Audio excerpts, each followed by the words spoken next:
Hi, it's Yash. I like this video. Why do awakened beings, they can act weird, you know?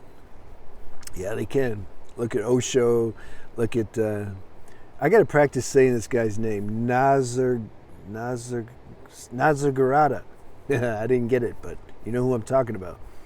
I mean, Osho was just off the chart, man.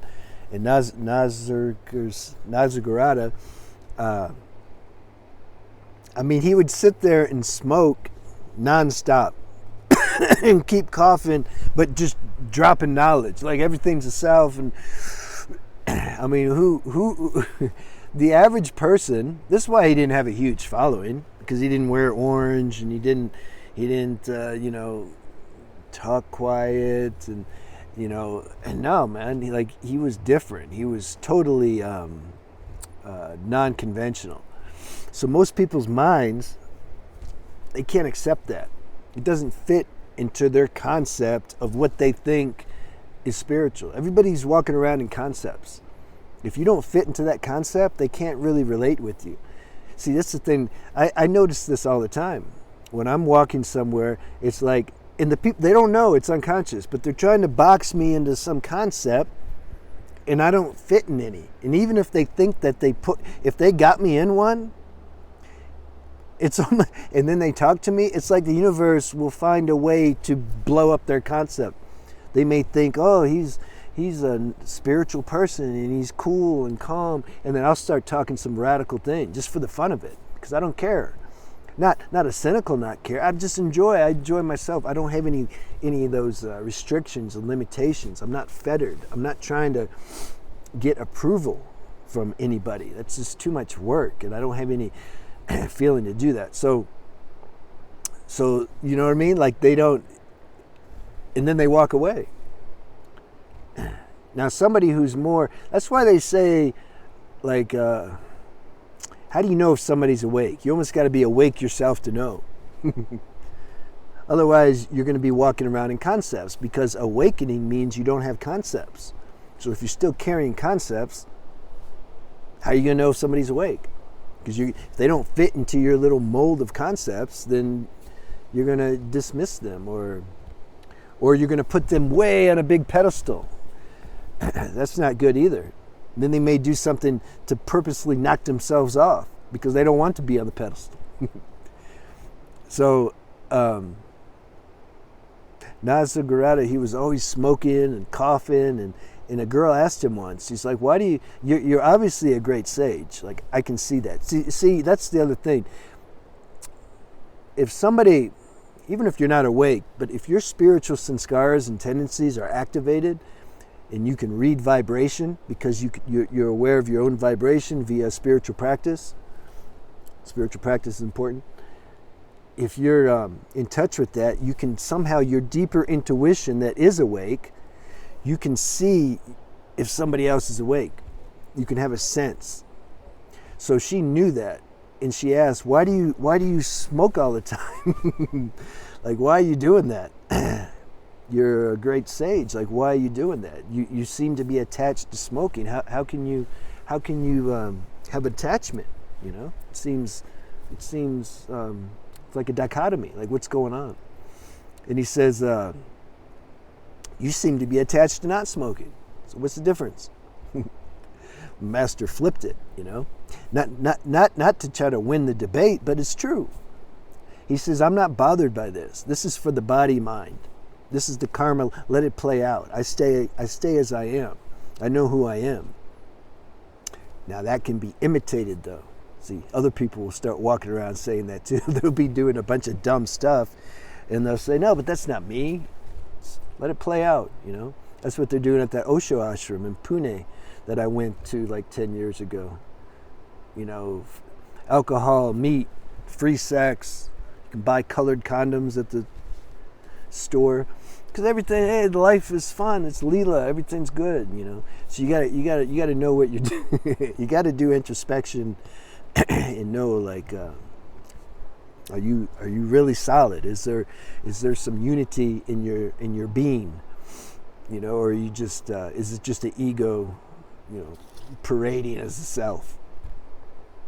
And there's different constitutions in people. Like, okay, let's use Ayurvedic language. Vata, Pitta, Kapha. You can search online if you don't know about Ayurveda. But let's talk, like Ramana Maharshi. He's the most quiet sage I've ever seen, or didn't meet him in person, but that I know about. Just very still, very quiet. He has strong Kapha constitution, a lot of earth element, grounding element, and it's about Prakriti. It's about like how the universe wants to express itself through any given form. The life force is doing this. It's not a mental decision. It's not like he said, I'm a saint or a sage, and so I'm supposed to act be very silent. No, it come very organic and natural. Just like it came very natural to Osho. He's Vata constitution. Very mental and airy and ether and just, that's just, he didn't set out to be a rebel. It just unfolds like that, In Sri Yukteswar, Yogananda's guru, it's very fiery. Yogananda even called him out once. He says, he asked him, he says, can you just tell me you love me one time? Because he'd already been with him for years, and Sri Yukteswar facilitated Yogananda's awakening in this life, probably previous. But Yogananda is more kapha, he's more bhakti, he's more devotional. And so that emotional part in him wanted his master, who Yogananda very much loved, to just tell him, can you just tell me you love me? Like something needs that. And Sri Yukteswar says, why do you want to bring these words? Why do you want to taint the true essence of love? I'm paraphrasing, into some words. Why we got to step it down like that, And which is also true. Like, don't you just feel it? He didn't say that, but I'm saying that. Like, that's probably what he was trying to convey. Is like, do we really got to bring that in to this gross level of manifestation? Isn't it enough? It's clear that there's this loving energy that's circulating between us all the time. But Yogananda is like, man, I gotta hear you. Just tell me one time. And so then Sri Yukteswar switched. He changed his frequency. And he was one with his words when he said, I love you. And a tear even came from his eye because he allowed himself to incarnate into that mode of consciousness. And then Yogananda was satisfied.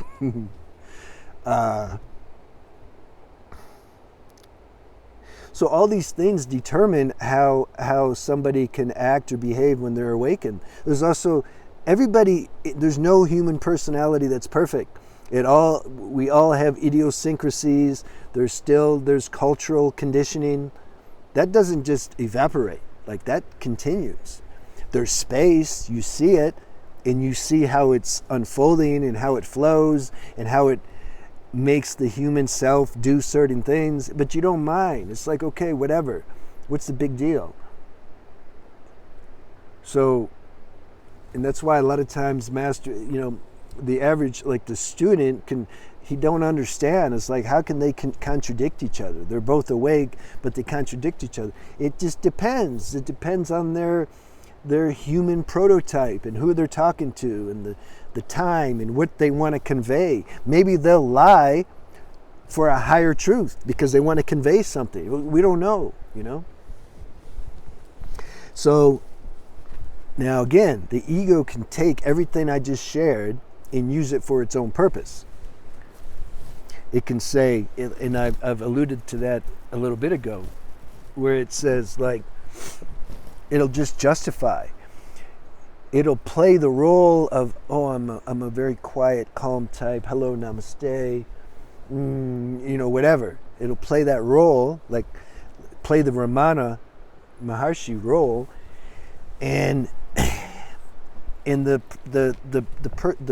person can't catch it out, because the justification is, I'm doing a spiritual practice, I'm spiritual, and this is how I'm supposed to be. I'm supposed to be quiet and calm and everything, but yet somehow they won't be respected. The people won't respect them. Again, because you'll feel, it's like something's not, yeah, you're calm, you're a good actor, but like, I don't feel any power in you. Like, there's no life force really in you. You're just like wearing you're playing some role, And it could also be the opposite. Somebody who's more fiery, or did I mention Yukesh Teshwar was fiery? He was Pitta. Ramana Maharshi was Kapha, and Osho was Vata. Just for illustration. Somebody could also, they could try to imitate Nazagarata, who is very Vata, very hyper, that's probably why he smoked, to try to balance that dosha and just calm down a little bit. He's just full on all the time. Somebody could be like that, and just talking nonsense all the time, and just hyper and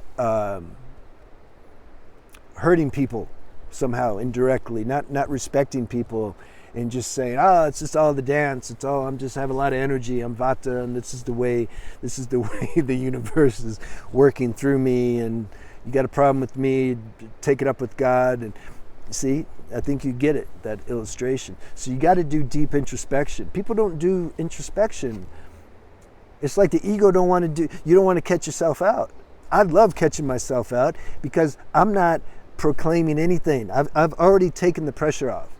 I'm not saying anything, I'm enlightened, I'm awake. No, I don't even like those words. I got to use them to convey this message. But so if I make mistakes, no problem. I don't have a problem with it,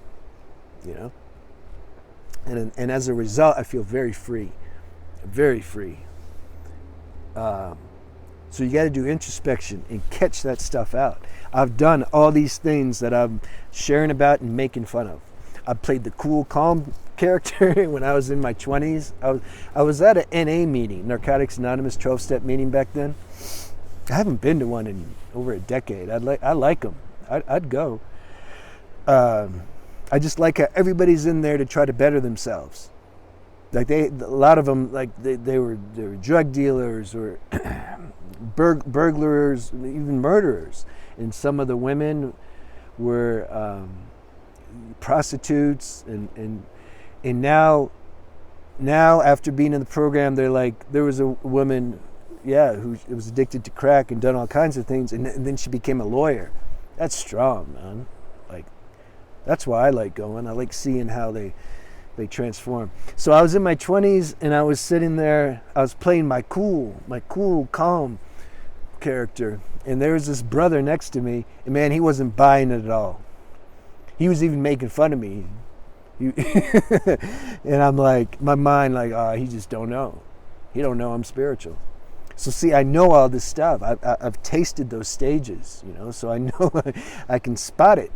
When we experience something and transcend it, then we can see it in others, because we're all the same being. It's the same consciousness playing and having the same faults and the same defects of character, and so it's like that. Let me know if that was fun for you. I liked it. All right, see you.